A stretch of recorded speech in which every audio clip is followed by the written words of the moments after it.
Hi. we are live and streaming from the webinar and on Facebook. Thank you for joining us. We're so excited to have you here for day one of our relationship breakthrough series. My name is Ashley and I have Bella with me as well. We're from Unlock Your Design. And today we dive into the realm of relationships. Did you want to say hello, Bella? We haven't heard your voice yet. Hello.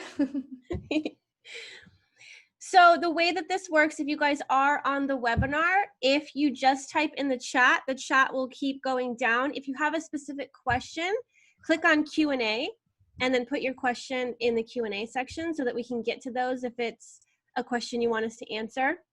We would love to know right now about you, and if you are currently in a relationship. If you are in a relationship, are you married?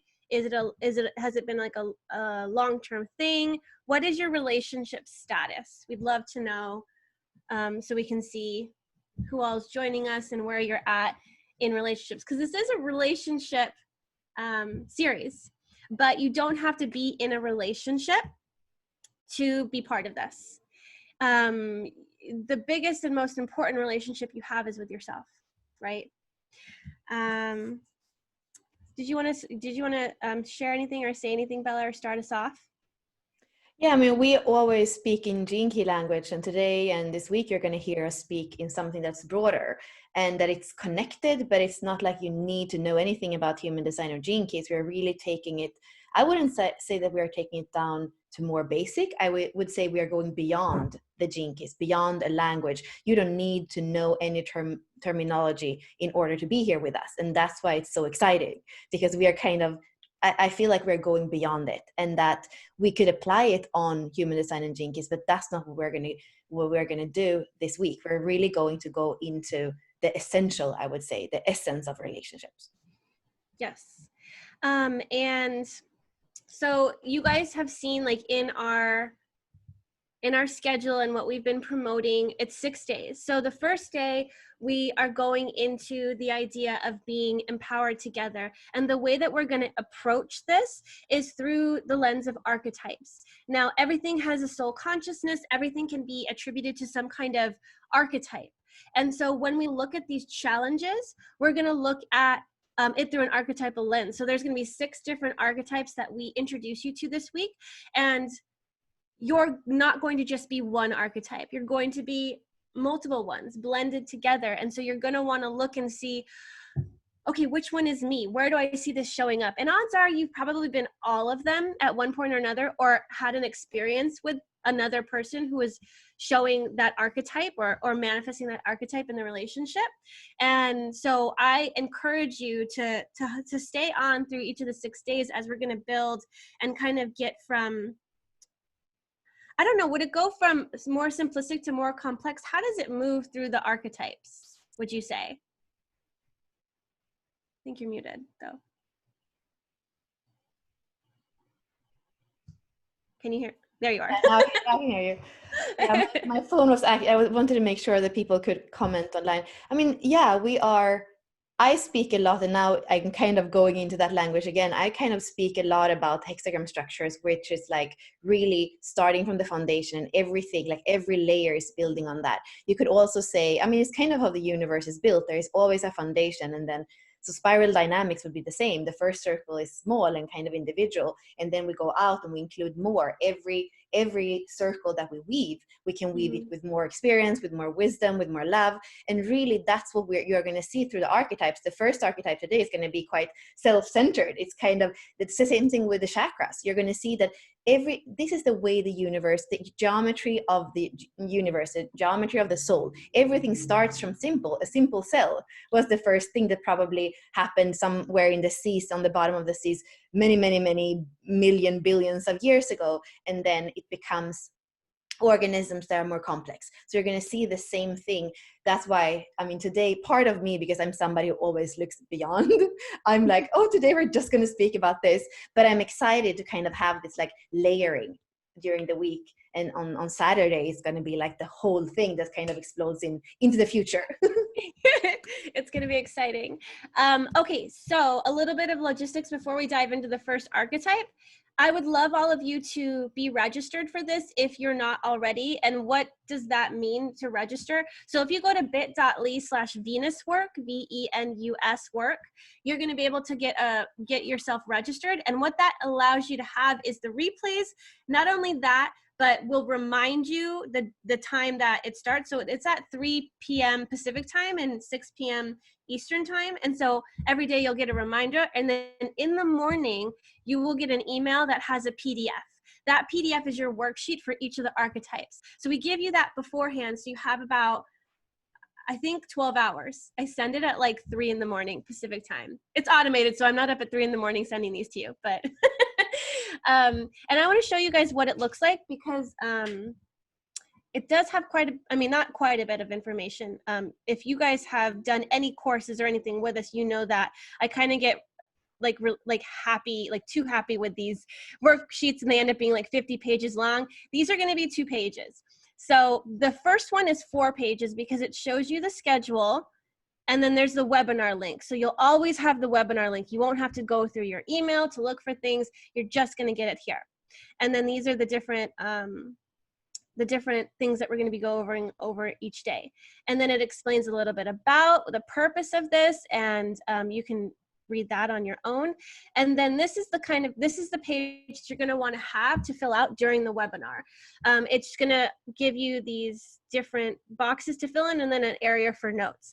And then this is for you to do on your own. These are contemplation questions. So you're going to want to go through these and kind of let them sink in, permeate, marinate, and see like what comes to you. You might be able to answer these right off the bat, but some of them you might want to take a little bit more time. So you'll get about 2 pages each day, except the first day you got 4 because it has these 2. And yeah, so the way that you will get these is you just register, and then they'll come via email. So that's how you get those. And that's very much the method that we use. We always have quite a bit of flow. Today, like you see, we don't have a script that we are following. This is the way that the transmission comes through, whether we are speaking about the gene keys or anything else. And then it's important to kind of have that foundation that you have, like the workbook, and then you can make your own notes in it, and you can kind of see the progression from the foundation as we layer. So that's why it's important. And if you don't have like a printer, I would actually I always have paper. So I kind of write at the same time, because we have so many senses, and to learn through more than one is important. Mm-hmm. Yes. And then somebody in the Q&A had asked, can you give a brief explanation of the connection of gene keys and human design? Maybe how this is connected, or why we bridge them. Do you want to go into kind of what that method is in particular, Bella? Because that's kind of our wheelhouse and what people know us for mostly. Yeah, I mean, it's all about knowing yourself. And it's all about, you could say, self-leadership leading to leadership in the world. And now we are using relationships as that kind of path. So according to Richard Rudd, who was into human design for a long time and then into gene keys, he says there are 2 things you need. You need contemplation skills. So that means kind of being able to be the observer of what's going on in your life. And then you need relationships. That's your only path. That's your only tools on the path of enlightenment. So both human design and gene keys are showing you, kind of based on astrology and the I Ching, which are 2 systems that are thousands of years old, are showing you, based on your birth data, imprints that you have in your DNA, you could say, or imprints that you have in your personality. And it's a little bit more direct than just normal astrology would be. And it's really about a dance between the personality and the soul. So it's like you being this identity personality that you have, like kind of, you are this profession and you're a mother and you're this and this and this and this, that you kind of have on the outside. With human design and gene keys, we're bridging that with the soul and the soul purpose and the evolution of the soul. And we're making your personality and your soul start to dance with each other, start to being friends. And you're going to see in exactly the part of the transmission that we're going to work with this week that is connected, like I was saying from the beginning, it's going to be what is relationships and what is to reclaim all the parts of yourself. So it's going to be the mental with the emotional, with the physical, with the spiritual. So all, even the layers that we're speaking about have to do with that reclaiming, or the chakras, you could say, like having a balance of not being too focused somewhere or having a block maybe in your heart, you know. So I think that's my overarching. And if you're interested in knowing more, like everything usually that me and Ashley do have that language, so you can just go to the page or the website or anywhere where we show up. Mm-hmm. Yes. Okay, so and before we get started, if you feel like anyone would benefit from anything that we're saying today, you can share this, tag people, share it to groups, whatever you're wanting to do, optional. It's just if you feel inspired to share anything, definitely do that. And we're going to try to keep an eye on the Facebook chat. But for future reference, if you guys, it's a little bit easier for us to look at the Q&A on the webinar versus on Facebook. But we will try to keep watching that. But and probably we're going to open up like at least 10 minutes at the end for questions. So if you're not on the webinar today and we miss it, like make sure that you come on tomorrow, so that when we open up for questions, there is the possibility for you to actually know that you're going to have an answer. Yes. Yes. Okay. So the first archetype that we're getting into today is the Creator Archetype. And this is one of the 6 archetypes we're going to be going into this week. And like Bella was saying, it's going to be really important for us to kind of observe, be mindful of this archetype, see how it plays in our lives. And the ultimate goal is to accept, embrace, and take in this archetype. You're going to want to unite with each of these archetypes and be able to call forth the exalted expression, the highest expression. So what we're going to be doing is we're going to be showing you what is the highest expression and what is the lowest expression, or the shadow, we'll call it. And the more that you can be mindful of when those come into the play, the easier it's going to be for you to catch yourself when you're in your relationship and these archetypes show up for you. So you're like, oh, I'm in my Creator, you know, and yeah, that's where we're taking you right now. So the question that the Creator often asks itself is, should I do this alone or together? It's a highly creative individual, and like Bella was saying, it's kind of selfish. So it's about having the relationships that are fulfilling and that are adding to. If they feel like the soil is not fertile, if it's like sterile and stagnant, it's not going to be a good relationship for them. So they'd rather be alone. And it's kind of like you have to coerce them to kind of get into the relationship with you. So there's a little bit of reservation with jumping into relationship. Did you want to dive into this and kind of start us off with this Creator archetype, Bella? Yeah, I mean, really the key word is empowerment. And this is kind of a lighthouse. And that's how people look at it. And they're like, wow, you know, we kind of, when we look at this archetype, we're like, wow, is it possible to be that empowered? If you can, I can do it too. So it has that kind of light around it. And the way that we work, especially with the gene case, but also the way Ashley and I work with human design, is that we always look at any archetype as having like a shadow side and having a healthy expression. So with all this, it comes that if this archetype isn't in empowerment, it's going to feel insecure. If it doesn't trust a relationship, it's going to be what's in it for me. It's going to be skeptical that there is a possible win-win together.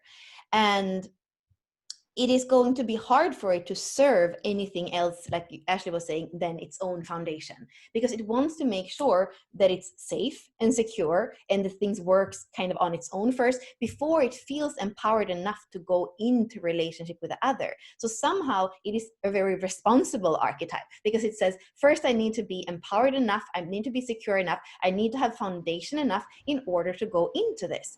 So in that sense, I mean, I wouldn't really say that is a shadow. It's more this sense when it comes to relationship of saying, what's in it for me? I don't know if I can be empowered with you. That's when this can become a little bit difficult. And where I feel when I meet this archetype sometimes that I feel a bit sad, because I'm like, it could be so cool if you just trust it. Mm-hmm.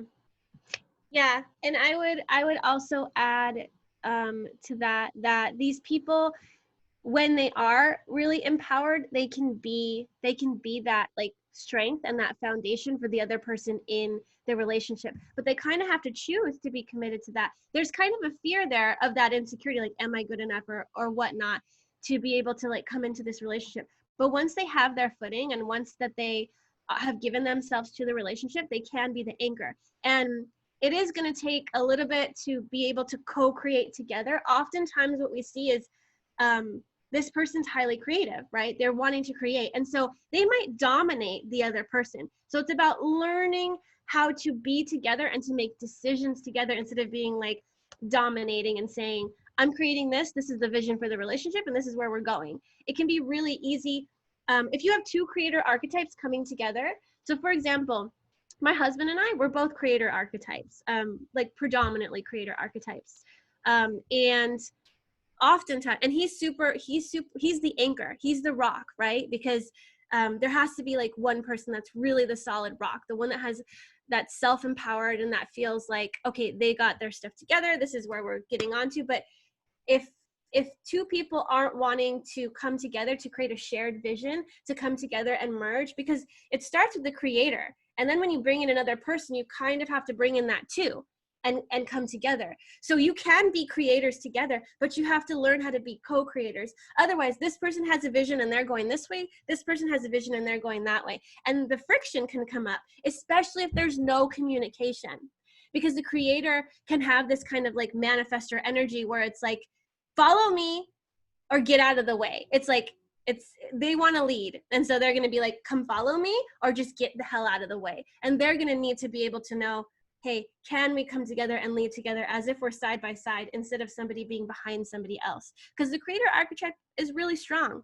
So from the get-go, you're going to have conversations with this archetype, whether it's with you or the other person. What are your values? What are you looking for in life? What are you wanting to create? Can we create this together? Can we be empowered together? Or are you going to feel like the other person's dominating and like dragging you in their direction? So everybody really much needs to get on the same page. Mm-hmm. And then if we take it more, this is kind of the personality traits and the behaviors. If you take it more to an emotional level, what can happen, what can be the difficulty for this archetype is to go both to be self-honest, but more than anything to share that with the other. Because if there isn't an inherent trust that relationships are worth it, how can you then take your most deep truth and actually share it? So that can be, when you are with the loner archetype, you could feel like there is something that it's not expressing. And the important thing here is to not really blame them for that, because it's that thing there's almost like a little bit of fear to take that up and be vulnerable and be able to share that, because many times they haven't even been able to express that to themselves. So first is to be, for the loner archetype, for the loner or anchor archetype, it is to first be able to go that deep with yourself and express your truth with yourself. And once you have that, and once you're sure of that and feel empowered with that, you can share it with the other. So emotionally, it is a very deep person. It is a person that is what's the word, Ashley, that we usually use for it, because you have this in many places in you, like invested, like the word that we use for like the mind, contemplative, like I don't know, but it's contemplative. It's really something that goes in and kind of looks at things and kind of investigate things and kind of digs a little bit, but from that digging, remember, this is like really the foundation. For that to come all the way up, if you think about this is the root chakra, for that to come all the way up to your expression can be a little bit of a long way. So when you have this, or you are with this person, have a little bit of a patience, that it's not going to probably come easily in the beginning. But then the beautiful thing is that when this archetype is in a relationship and there is trust, it's like how it feels to get that off the shoulders, that truth that wants to be shared. So there's also an amazing beauty in somebody who is deep and contemplative. How do you say? That's like, good. Once you share that wisdom that comes from like years and years, and who knows, like lineages of contemplating, that's very, very rich. What can come out of this kind of person is really, really deep. So you kind of want to have the patience to wait until this person really trusts that there is a win-win. And oftentimes we actually spoke with a client last week, Ashley, and you said relationships are not personal, because there's going to come a moment when this archetype is ready for a relationship. And maybe even if the person was perfect that they were with the year before dating, that it might not have been the moment to open up for that completely self-honesty and that bridging. So there is something here that it often takes a while before we can trust that we can do it together. Yeah. And so Bella said a couple key words that I want to just make sure that you guys understand. So in your worksheet, you have the highest expression. Now, the highest expression of the creator archetype, it's going to be about self-empowerment and stepping into the role of the anchor. When you're in the shadow frequency, what comes up is insecurity and stepping into the role of the loner. I'd rather just be by myself. I'd rather just go into my hole or investigate this some more. They're going to need to feel comfortable in the relationship. If they're not in this empowered place, they're going to show up with this inadequacy, with this fear, and they're constantly going to self-sabotage themselves in the relationship. So it's really about them coming into their own. And if two people can come to the relationship whole, healed, and empowered, that's where the true like anchoring together is going to happen. And now somebody had asked, how do you know which archetype you are? You're all of them. You're going to be all of them, and you're going to see that they're going to build. At some point or another, you had to go and investigate, oh, what's this relationship like? I know how to be an individual. I know how to create on my own. I know how to be by myself, but what is it like to be with another? This is the crux point, right? This is where like you decide, I'm alone and I'm ready to take that leap to be with somebody else. And so can you be creators together? Can you create a relationship together? Can you come into union together? That's where we move into the next archetype, where they're very much about partnership, very much about merging, very much about monogamy and that one person, right? And then this one is more, the dilemma here is, do I want to be in a relationship or do I not? Is this a win for me to be in a relationship or is it not? So the whole like going back and forth is like, is this worth it for me or is this not? And they're going to be very concentrated on themselves because you have to kind of not sacrifice yourself to be in the relationship. That's not the right word, but it is definitely, if you are empowered and whole and healed, you're like, I choose you because you add to my life, right? And that's the place you want to be in, not the place where I have a hole inside of me I need you to fill, or I'm not happy and I think being in a relationship will make me happy. I'm super insecure about myself. I don't have a lot of good things to say about myself. And if I'm in a relationship, maybe I will be. Maybe that person will make me feel amazing. And we've all felt that, like when you get super excited, oh my gosh, they like me, this is so exciting, they like me, I want to jump into this, because they make you feel good and they make you feel seen, right? But there's going to come a time in the relationship where things might get rocky, and this is where the first creator archetype is probably going to ask the questions, should I stay or should I go? But that's where they have to feel empowered in the relationship with the person, moving towards a creation together. Because if they don't, they're going to constantly be in half-heartedness because they're so used to being independent on their own versus with somebody else. They're not natural in a relationship. They're figuring it out. They're investigating it. It's going to be slow going for them. They're going to be kind of taking it slow because they want to know that it's secure. They want to have security, because from that place of security, then they can have then they can be vulnerable, and then they can have intimacy. But it's going to take a little bit of time to build that for that. Yeah, and that's why we call it the anchor. Once it has decided, once it has decided like it's worth it to put the boat down and to invite somebody in, then it becomes that anchor, and it's super beautiful and empowering to be in a relationship with the anchor. We were speaking a little bit about the emotions. If we go more into intimacy and sexuality, we're going to see, again, we are like very kind of in the fundamental plane here. So this archetype is off or on. Usually it's like either the soil is kind of frozen and you can't even plant a seed. It's like in Siberia in the winter. There's not even like the intimacy. There's no really an intimacy. And sometimes it could maybe be like, a kind of hollow. It doesn't mean that this person wouldn't have sex just because it's in the unhealthy expression of this fundamental creator energy. But it means that it would be kind of hollow. It wouldn't be really wholesome. It wouldn't be really fertile. But when it opens up and it wants to create, like then it's the most creative soil ever, and it's fertile. And then really the seeds that are planted are really something that are nurturing for both beings. So Mm-hmm. just know that this is the off and on. This is the first kind of level of how intimacy is. Is it open or is it closed? Yes. Yeah. A lot of you guys are trying to crack the code of like, what? How can I tell if this is in my chart or not? Which one am I? Honestly, you're everything. And I kind of want to just put it out there. Like, if you know Gene Keys in Human Design, it's 6 days. What else has 6 things? We're kind of going into the lines, but this is like the only time I'm going to say this because I kind of want you guys to look at it. But honestly, most of you have all the lines in your profile anyways. And it's not about it being in a particular position. There is a certain position that makes it more like apparent, but I want you to be able to look and see intuitively which one's me. I don't want you to guys to keep trying to like, what's the code? Let's crack the code. Let's figure out what this is. It's the lines. But honestly, use your intuition to see what gets expressed. Because I might be a creator archetype a lot of the time, but that's not the only thing that comes out and is expressed through me. So that's kind of where we're going with this is please don't get caught up on like what line it is or how you figure it out. It's what you feel is right for you. How is this showing up? Because you're going to have different experiences with different people that show up in these different archetypes. And you may have a different role with another person than you did with the person that you dated like 5 years ago.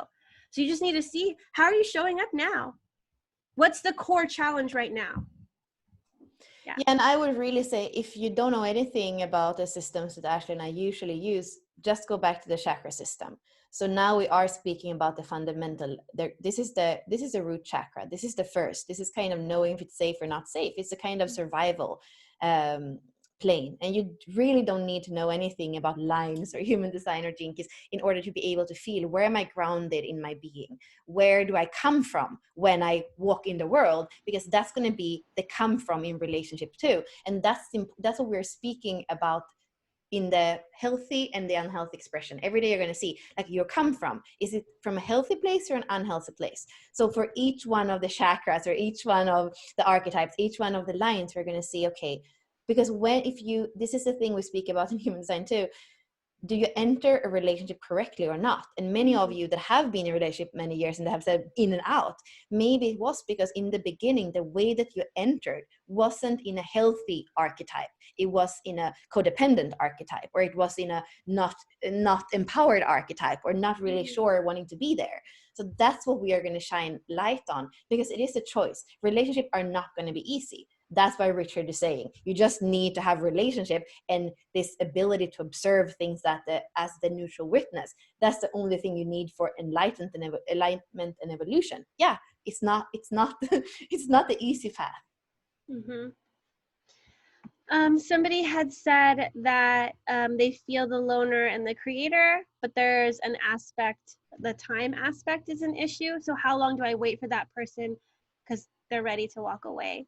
I think that with the first line, with the creator, with the creator archetype, it's really important to let them do their investigating and like really allow them to, if you try to push them or rush them, they're going to be like, nope, okay, fine, no. And they're going to shell off and they're going to go back, right? They're going to be like, no, it's too hard to do this. So it does take a little bit of softening and a little bit of like consistent effort and energy. But you have to ask yourself, what's right for me? Because like we were saying, this person may not be ready right now, but 5 years down the road or like 2 weeks down the road, they might be. You just never know when they're going to say, yes, it's worth it. Yes, I feel empowered. They have to come from this place of empowerment.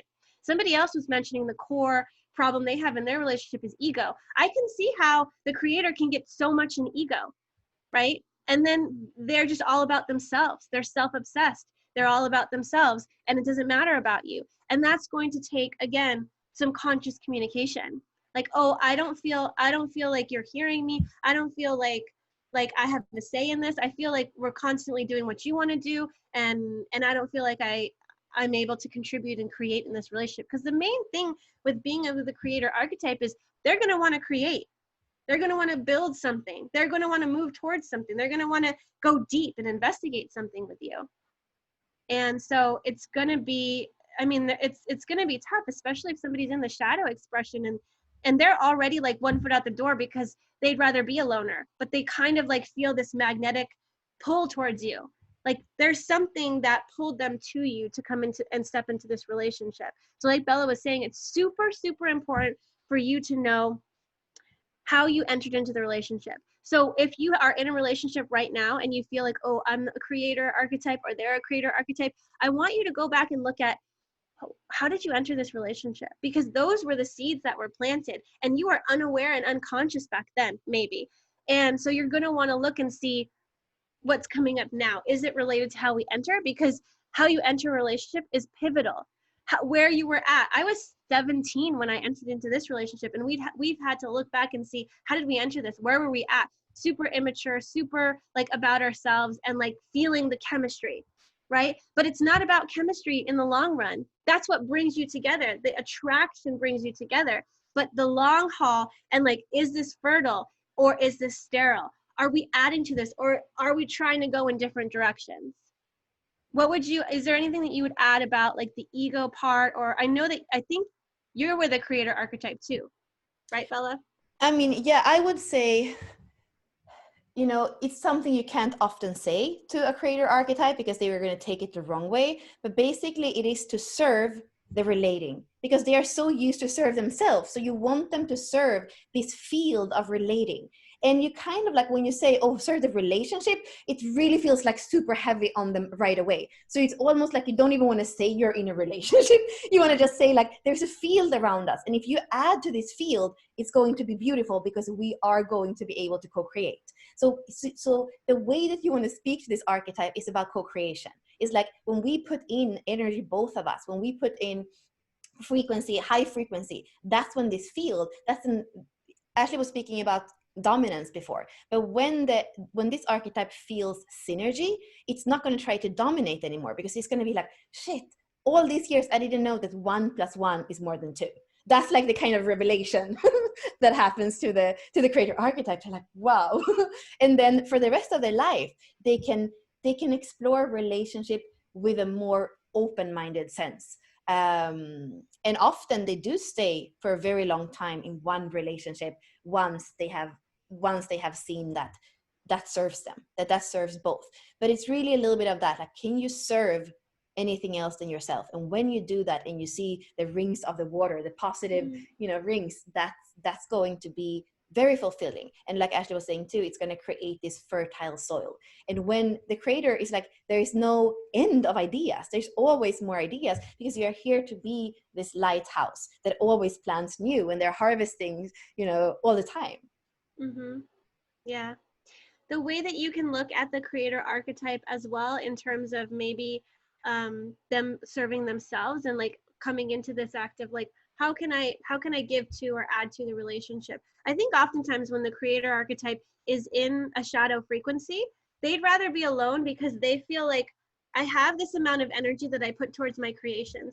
And when I'm in with somebody else, they're taking from my cup. They're taking from my cup. My cup is getting emptier with this person, right? But when you get to this place of like empowerment and knowing that you can create together, your cup's never empty. And what you're doing is you're giving that overflow in the relationship. And you guys come to each other and they're giving and you're giving. So it's almost like there's it's a mutually beneficial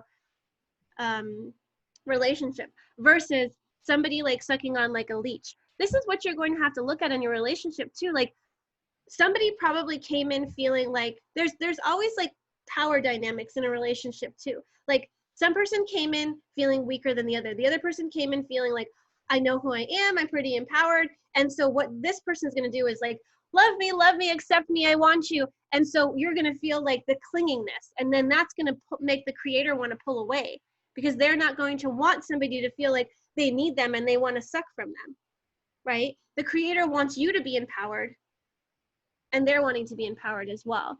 And that's what's achievable in the relationship if both people can come into this feeling of, I'm empowered on my own and I don't need this person to make me happy, to provide for me, to give me anything.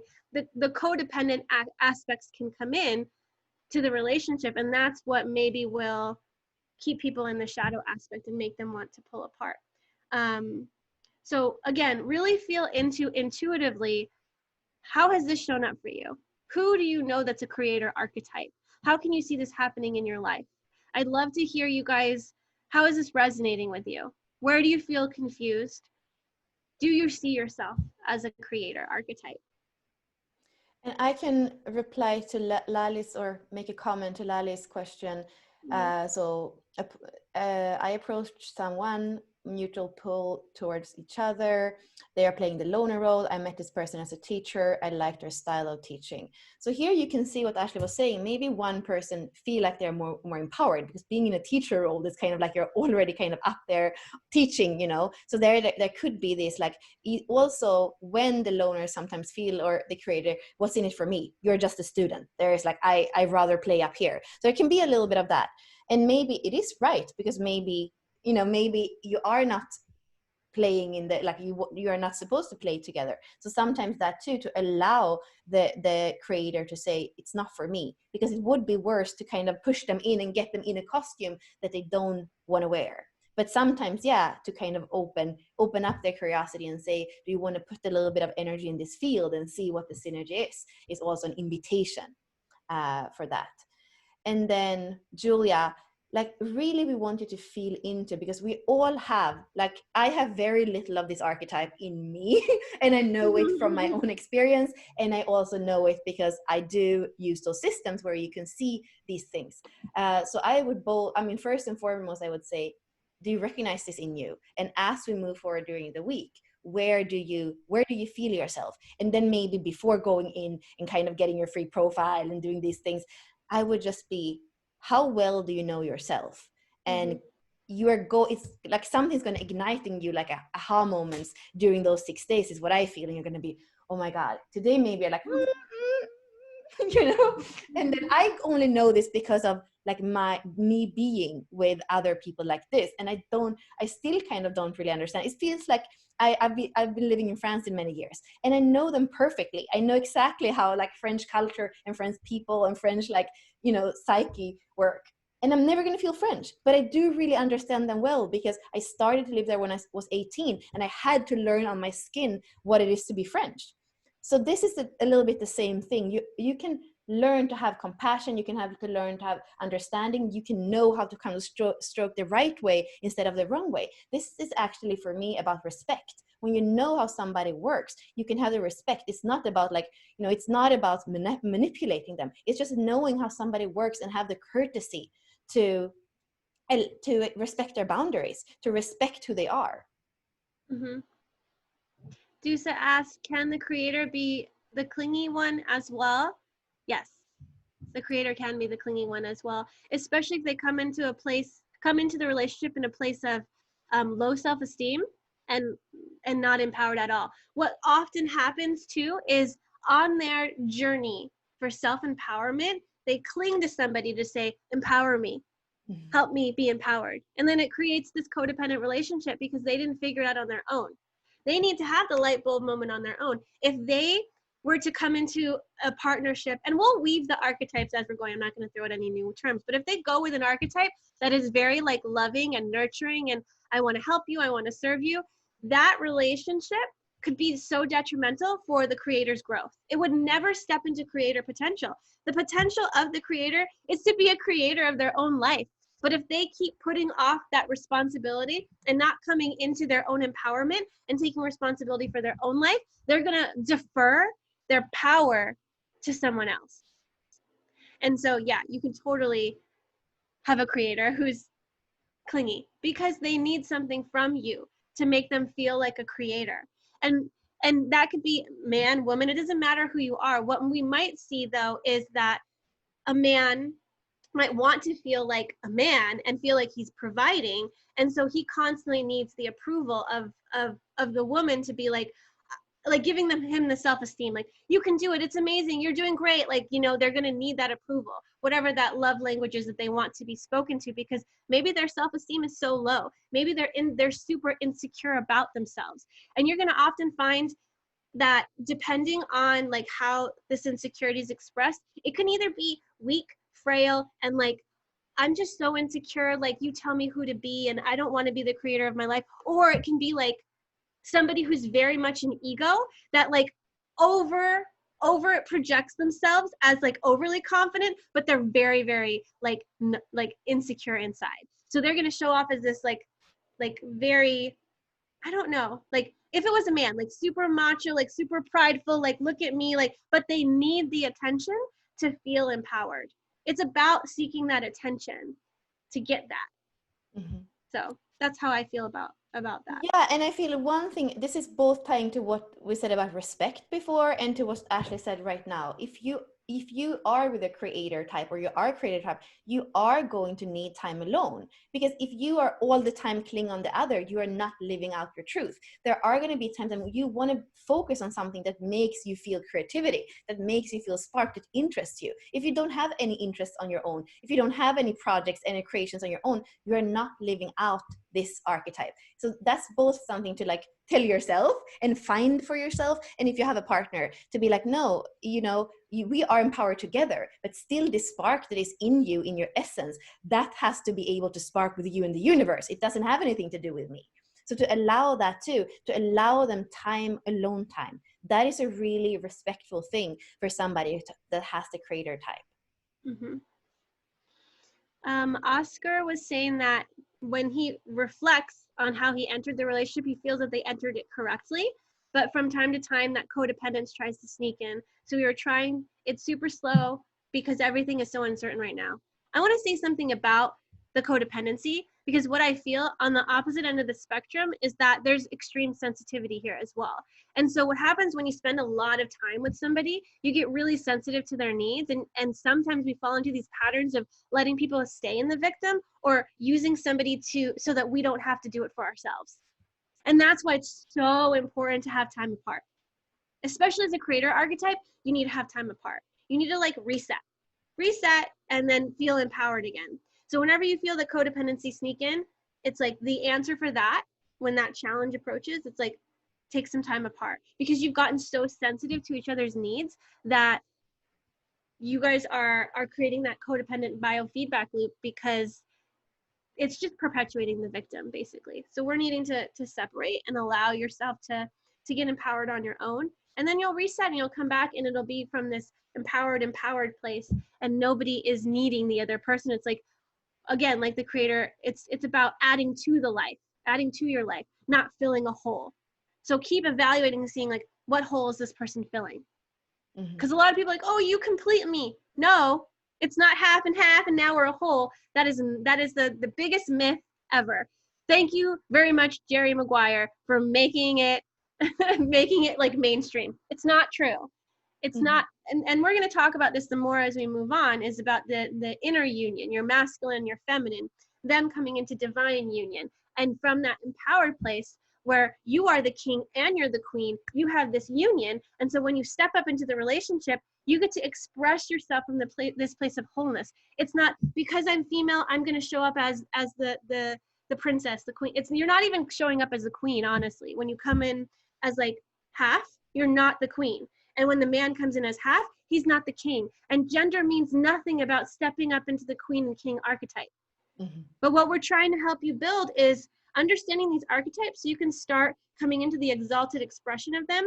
And so the masculine and feminine within you can merge. Because when you understand these archetypes, your external relationships are going to come into that union and merge more. But it has to happen inside first before it can even happen externally. This is just a reflection.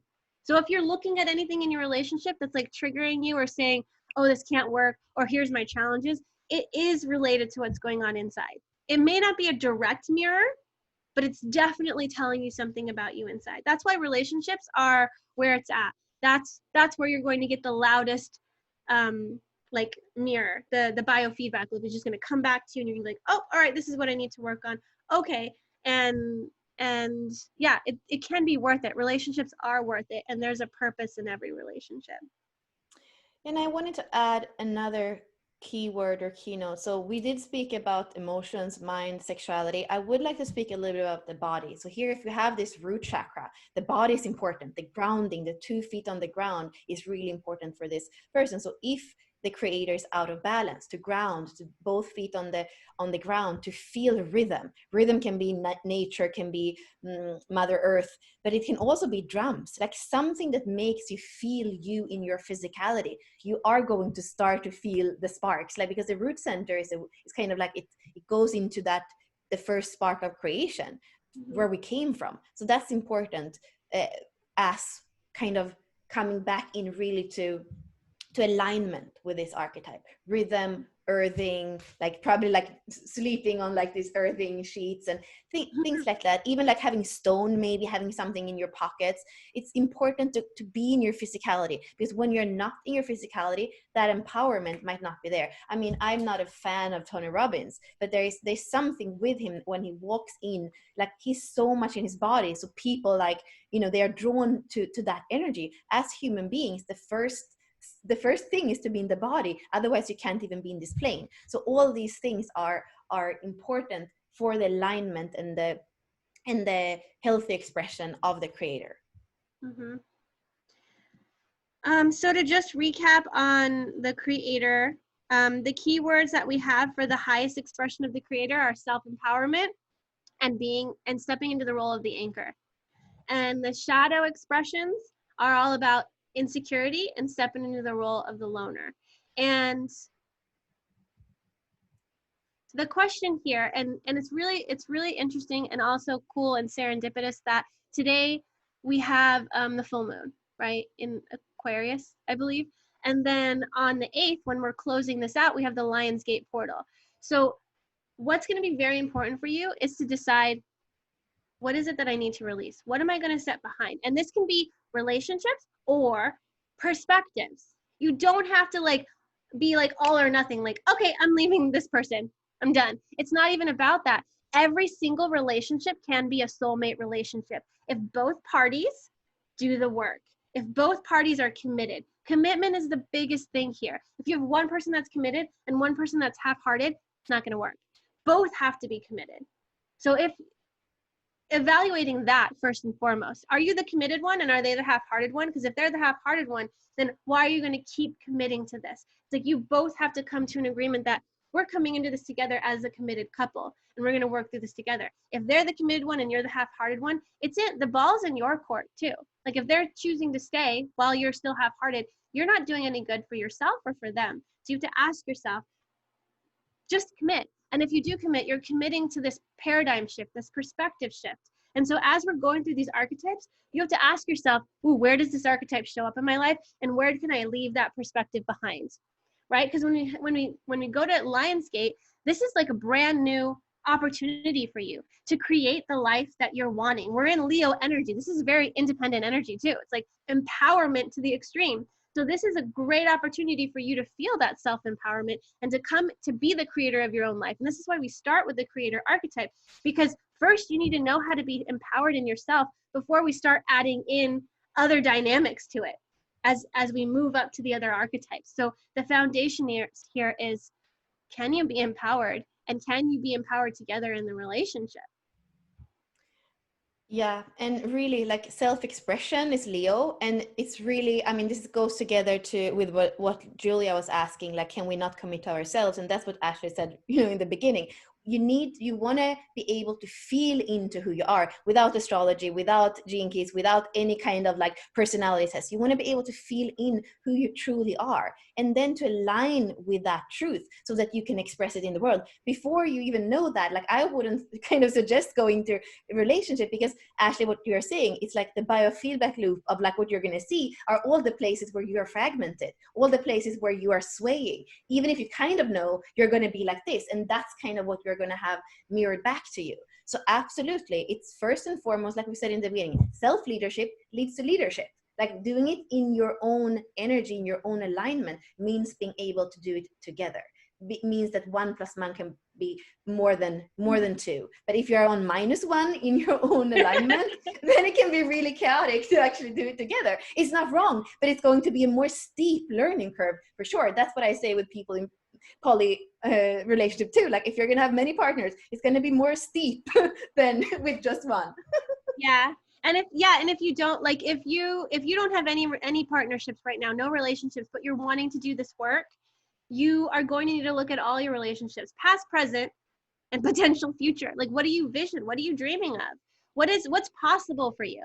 Because there is possibility for growth and being able to like let go of these perspectives if you look back. And right now we're in the 33rd gate. That's what's activated for the collective. It's all about mindfulness. It's retreating to go and look at what's happened so that we can learn from that.